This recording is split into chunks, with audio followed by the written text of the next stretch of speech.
Nouveau système. Une fois qu'on a dit des bêtises, on redevient sérieux quelques secondes. Est-ce qu'à votre avis, Didier Deschamps est perdu à tâtonner et à chercher comme ça en huitième de finale d'un Euro? Regardons vos réponses. Pour Alicia Dobi, ça dit non. Ça dit non pour Karim Benani. Ça dit oui pour Dave Apadou. Eh oui, ça dit non pour Olivier Bossard. Ça dit non pour Raymond Domenech. Et ça dit oui pour Raphaël Sebaoun. Bertrand Latour, on va aller le voir tout de suite. Il nous donne sa réponse. Puis après, il réagira à vos réactions.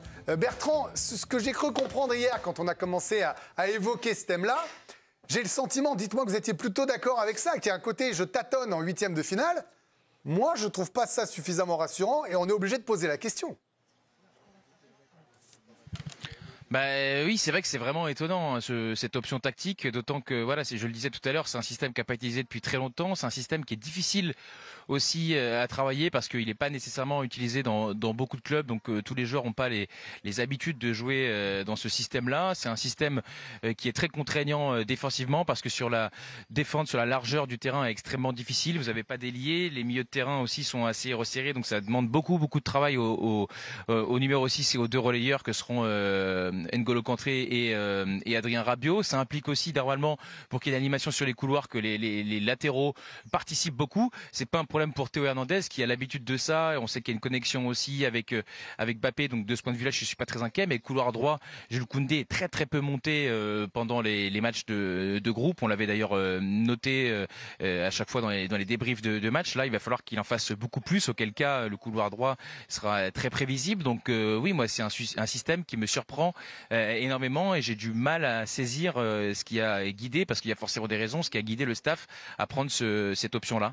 Et il cherche des solutions, mais finalement on a le sentiment un petit peu comme lors de l'Euro 2021, on vous avait déjà un petit peu montré cette infographie hier. Ça sera le troisième dispositif utilisé par Didier Deschamps. Ça avait été le cas lors de l'Euro 2021 où il avait utilisé trois systèmes différents. Alors pour répondre, et on va le voir sur la compo qui va s'afficher, Bertrand parlait de 2021, la dernière fois qu'on avait utilisé le 4-4 de losange, c'était face à la Hongrie. Match nul, un but partout lors du deuxième match de groupe de l'Euro 2021 avec ce système. Mais c'était à l'époque parce qu'on cherchait le meilleur système pour incorporer Karim Benzema. Et d'ailleurs, dans la préparation de cet Euro 2021, Deschamps avait utilisé ce système par 2 fois. Mais ça avait été utilisé une fois en compétition par Deschamps. Mais Raymond Domenech, vous avez connu des grandes compétitions. Moi, expliquez-moi comment, alors qu'on a préparé cet Euro, quand on est Didier Deschamps avec minutie, sérieux, même s'il n'était pas content des derniers rassemblements, comment on peut faire 4 matchs, 4 systèmes. Vraiment, je vous assure, j'ai un mal fou à comprendre. Il s'adapte aux joueurs, en fait? Ça veut dire qu'il s'adapte à l'état de forme des joueurs uniquement? Là, dans ce cas-là, c'est évident. Il s'adapte à l'absence de Dembélé. Mais qu'il a choisi, c'est lui qui décide. Oui, mais je veux dire, il a laissé 3 matchs. Et 3 matchs, on peut dire, bon, c'est pas probant, même s'il il provoque le penalty. Après, ce système-là, il met quand même des joueurs qui sont des joueurs importants, comme Mbappé, Thuram qui peut être un bon complément, et Griezmann dans leur position. C'est quand même l'essentiel. Vous avez vu l'état de forme de Griezmann depuis le début de l'Euro? C'est un moyen de le réconforter? Mais alors l'état de forme de Dembélé, on fait quoi? Mais là, personne joue dans le club avec ce système, il joue jamais en bleu sous ce système. Mais celui-là, il est bien, moi je trouve, il est bien par rapport à la Belgique, parce qu'il va ouvrir les côtés. Ça veut dire qu'il va laisser le ballon aux Belges qui vont venir et qui vont venir sur les côtés. Et le problème, c'est la position de Griezmann. Et comme Griezmann a besoin de courir, de faire des efforts, c'est lui qui va boucher. Ça va permettre soit à Rabiot d'aller sur le côté gauche ou à... Il n'y a plus d'ailier pour les perforer. S'ils viennent, qu'on les aspire, Raymond. Quand on a un Dembélé ou Barcola, c'est plus agressif. On aura la profondeur avec Thuram qui va sur les côtés, Mbappé qui est capable de plonger sur les côtés. On aura beaucoup plus d'espace. Là, avec ce dispositif, on s'ouvre, on leur dit venez, on assume prenez les espaces. Castagne va monter, qui monte, c'est bien, qui nous laisse de la place là-bas sur le côté. De l'autre côté, à droite, c'est Castagne à droite et Théâtre à gauche. Et Théâtre à gauche, tu veux monter, viens monter. Et puis là, il y aura de l'espace. Il y a des possibilités. Et en plus, comme Rabiot et Kanté sont des gens qui, physiquement, sont capables de faire des allers-retours, c'est eux qui vont occuper aussi ces côtés-là. Moi, j'aime bien ce système-là. Dans toutes les organisations, quand on a des attaquants comme ça, de qualité, qui vont vite, c'est un bon système. Oui, mais c'est un bon système. Alors j'entends les arguments de Raymond, qui sont pas contestables. Je ne vais pas me permettre de contester Raymond en tactique. Mais moi, quand même, je me pose la question, et si nous, on s'est posé à la rédaction la question, c'est que quand même, on aurait adoré que cette équipe de France, si on nous dit les gars sont costauds, concentrés, ils connaissent les matchs à la vie, à la mort, et avoir des certitudes. Moi, je n'ai aucune certitude. Oui, mais s'adapter à l'adversaire, ça ne veut pas forcément dire que vous êtes perdu. Moi, je trouve au contraire que, justement, il a dû analyser le jeu des Belges. Et pour rejoindre Raymond, il doit aussi avoir une énorme confiance en son milieu de terrain. Et c'est le cas. Celui qui a fait le 3e match contre la Pologne, catastrophique. Pas celui-là, mais franchement, les plus grandes satisfactions depuis le début de l'Euro sont Rabiot, Kanté, notamment. Non, sur les 2 premiers matchs, pas sur le match contre la Pologne. Mais depuis le début la de l'Euro, Pologne B. Voilà, mais je trouve que sur le début de l'Euro, si vous devez ressortir quelques joueurs des individualités, Kanté et Rabiot sont dans le top 3, top 5 des meilleurs joueurs de l'équipe de France. C'est-à-dire que comme il y en a que 6 qui ont été bons. Tous d'accord. Donc je pense qu'il doit avoir une énorme confiance en son milieu de terrain. Et effectivement, quand vous avez des joueurs avec cette caisse-là, comme Rabiot, comme Kanté et Griezmann, qui va avoir besoin de toucher du ballon, de décrocher également, bah, il adapte le système à ses meilleurs joueurs. Et ils en font partie. Moi, je pense que c'est un système dangereux, malgré tout, parce que si vous faites contrer, vous êtes mort. Si les joueurs ne font pas l'effort, Griezmann sera la clé de voûte de cette équipe de France-là. Et s'il est dans une forme moyenne, un peu comme on l'a vu sur le 2e match notamment, ça peut être compliqué pour l'équipe de France. On peut se faire percer. Mais ça ne veut pas forcément dire qu'il est perdu. Pour moi, il s'adapte à l'adversaire. Mais alors, il y a quand même un truc, Dave. Peut-être que c'est le sens de votre oui. Tout ça, c'est la version optimiste. Si Griezmann est bien, si Mbappé est à nouveau très adroit, si Rabiot et Kanté retrouvent leur niveau du match contre l'Autriche, c'est beaucoup de si quand même. C'est un pari. C'est la version de ceux qui vont au catéchisme et qui veulent absolument voir une raison d'espérer. Et pourquoi pas ? Et c'est pas interdit en plus que ça marche. Je dis oui parce qu'effectivement, si ça avait été un choix mûrement réfléchi, totalement assumé, etc., c'est quelque chose qu'il aurait préparé. Or, on sait bien qu'en phase finale comme ça, internationale, tu n'as pas le temps de travailler. Tu as déjà très peu de temps pour faire du physique. Mais alors tactiquement, c'est un enfer vu que les matchs s'enchaînent. Surtout quand tu es parti sur des choix radicalement différents avant. Moi, effectivement, je pense qu'il cherche encore, qu'il est encore en train de chercher la formule. Là, je ne pense pas que ce soit un choix en se disant « Tiens, ce choix-là, c'est pile poil dans ce qui embête les Belges parce que le reste avant m'avait donné satisfaction, mais là, je prends cette option-là. » Non, c'est parce qu'il n'est pas satisfait de ce qu'il a vu avant. Il sait le danger qu'il y a quand... le niveau d'intensité, de difficulté va augmenter, et ça va être le cas maintenant à partir de là, Belgique, probablement Portugal, etc. Il va falloir monter le curseur, et pour l'instant tu n'es pas prêt. Donc, mais là où je dis que attention, moi, c'est pas une vision pessimiste. Là, c'est une photographie à l'instant T. Ça veut pas être perdu avant le match. Exactement. Ça veut pas dire qu'il aura pas raison. Parce que je rappelle, et j'en finis là-dessus. Souvenez-vous, à l'Euro 2016, en 8e de finale, il fait n'importe quoi aussi en première période, avec Matuidi en haut à droite. Le truc que même un entraîneur de district ne ferait pas. Et il replace tout le monde, et notamment Griezmann sous Giroud, et là, il trouve son truc à la mi-temps. Et on sait comment ça se finit. Bon, ça va jusqu'en finale, ok. Mais en tout cas, il trouve sa formule.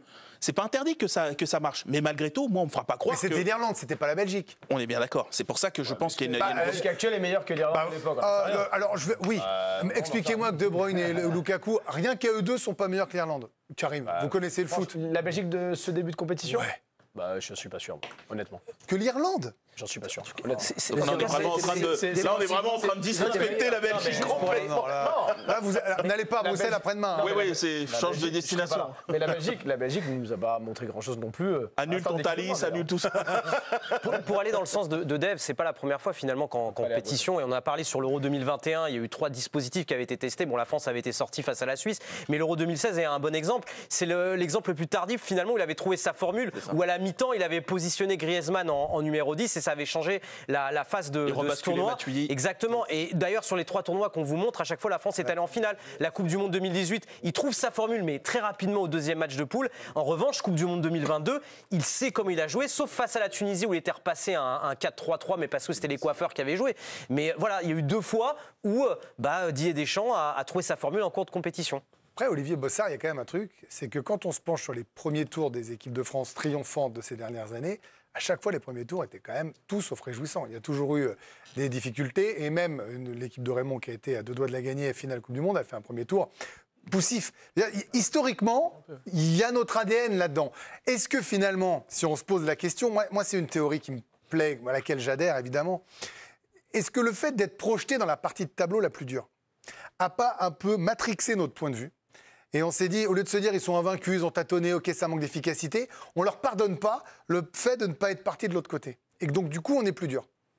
Oui, c'est possible. Après, effectivement, les premiers tours, il suffit juste de penser à celui de 2018. Sous l'ère Deschamps, vous regardez, c'était le pire. Hein. Franchement, l'Australie, le Danemark, c'est peut-être les pires matchs. 0-0 Danemark, j'ai rarement fait un plateau.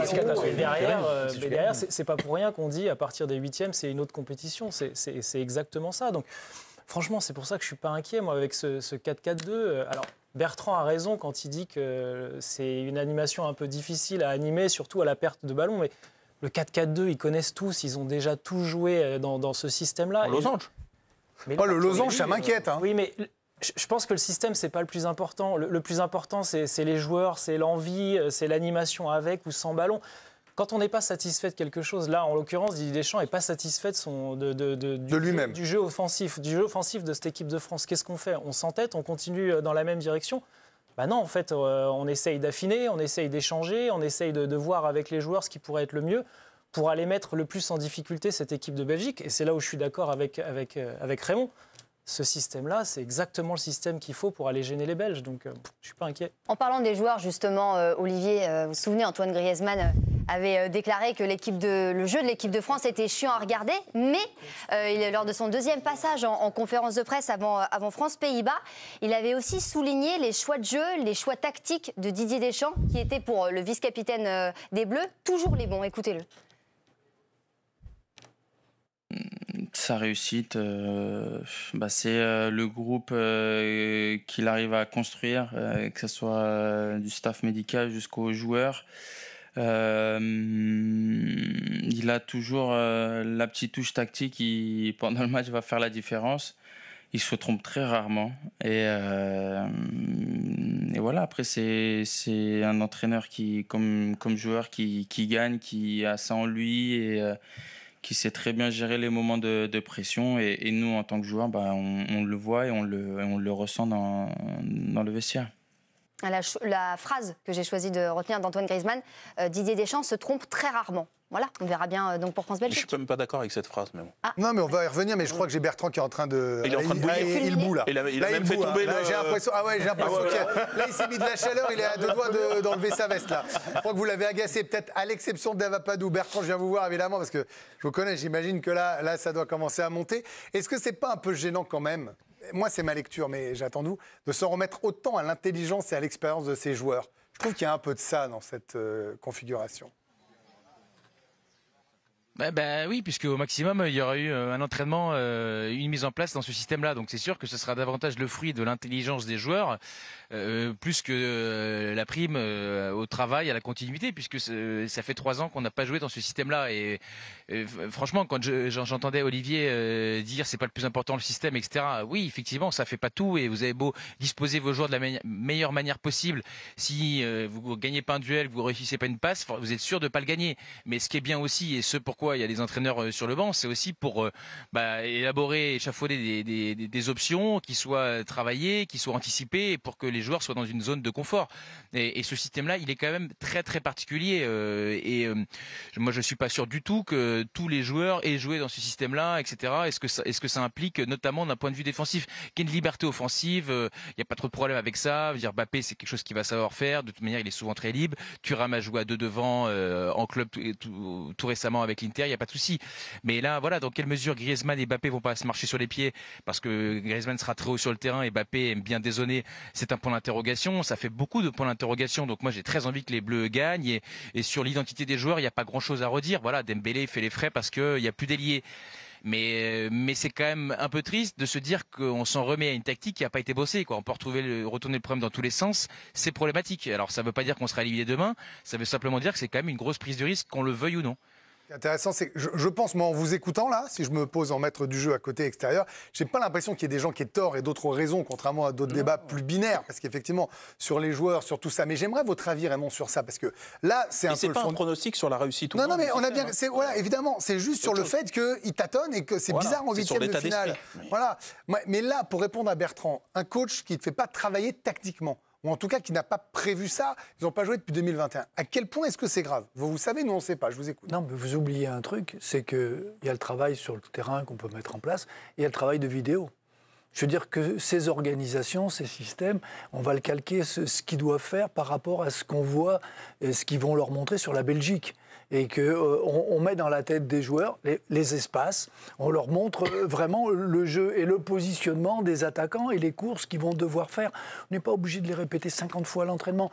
Ils y ont joué. Vraiment, si on n'est pas obligé d'être sur le pré des balles, se mettre en situation, ça compte pas. Mais ils l'ont déjà fait dans leur carrière, ils l'ont tous fait plus ou moins. Je veux dire que ça, c'est des automatismes qui reviennent. Ils savent très bien que quand ils jouent à deux, ils vont pas partir tous les deux en profondeur.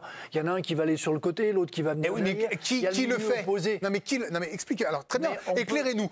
Si les deux partent pas, qui décide je pars pas? Comment ça se gère? Non, mais après, tout dépend de l'endroit du ballon. De la situation. Si le ballon il part sur Koundé, qui va partir pour demander le ballon sur la profondeur, si les adversaires ont libéré l'espace. Tout est lié à ça. Et ça se fait beaucoup de travail de vidéo. On leur montre aux joueurs les possibles. Tout ce qui peut arriver en fonction de votre position.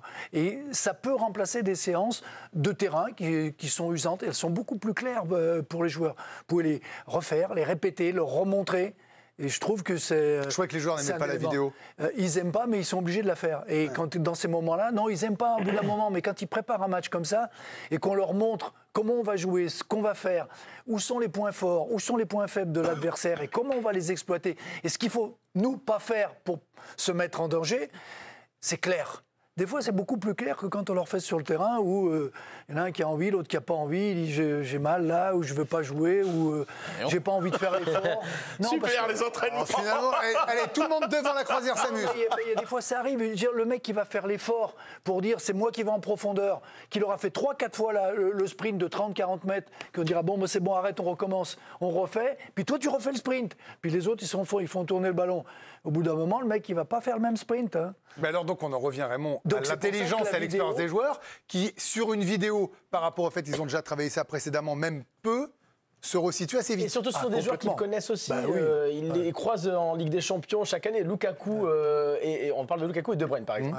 Lukaku, qui va avoir face à lui quand même deux clients, Konaté, Upamecano, et Saliba, quand même deux clients, et Lukaku n'est pas au meilleur de sa forme. Ce qui ne veut pas dire qu'il ne peut pas mettre un triplé demain. Mais De Bruyne, si De Bruyne n'alimente pas Lukaku, Lukaku n'a aucun ballon demain soir. Donc, dans la zone de Bruyne, je pense qu'il compte énormément sur Tchouaméni, presque en individuel, limite, pour que Tchouaméni, en sentinelle devant la défense, colle au maximum De Bruyne pour couper les espaces. Et le rôle de Griezmann sera hyper intéressant derrière les deux milieux défensifs. On parlera de l'attaque juste après. Bien sûr, le rôle de Griezmann sera hyper intéressant derrière les deux milieux défensifs. Non, mais là, ce que vous et Griezmann sait le faire. Oui, mais... Il sait le faire. Et c'est ce qu'il fait à l'Atlético, d'ailleurs. Non, mais là, si je vous écoute, en fait, là, les joueurs, ils sont en pilote automatique, il n'y a pas besoin de coach en fait. Non mais c'est quoi le travail? Justement, il sort sa tactique. C'est quoi le travail du coach? Non, ce que vous m'expliquez, c'est donc qu'ils pondent une feuille un dispositif. Et à eux d'avoir l'intelligence, les ressources, etc. Moi, je pensais qu'un coach, bêtement, ça faisait travailler un peu les joueurs. Naïvement, j'ai pensé qu'un coach faisait ça. Mais bon, peut-être que j'ai dû me gourer. Donc c'est peut-être juste transmettre, remplir la feuille de match, annoncer la compo aux joueurs avec tel ou tel protocole. Ok, je vais peut-être postuler. Tu oublies dire bonjour à l'entraîneur adverse. Et voilà, et pas rater cette poignée de main. Non, c'est pas ce que j'ai dit. Là, tu transformes ce que j'ai dit. Légèrement. Il y a le terrain, et en plus, il y a tout le travail vidéo qui est un élément important. Vous êtes en train de nous dire que Dave Apadou pourrait être de mauvaise foi? Oui. N'exagérons pas. Politique. N'allons pas jusque-là, évidemment. Est-ce que Dave alimenterait les débats? C'est possible. On revient dans un instant, on parle de l'attaque des Bleus. Voilà. Est-ce que pour vous, c'est la meilleure attaque possible en parlant, par la force des choses, de la défense belge, qui est probablement leur point faible?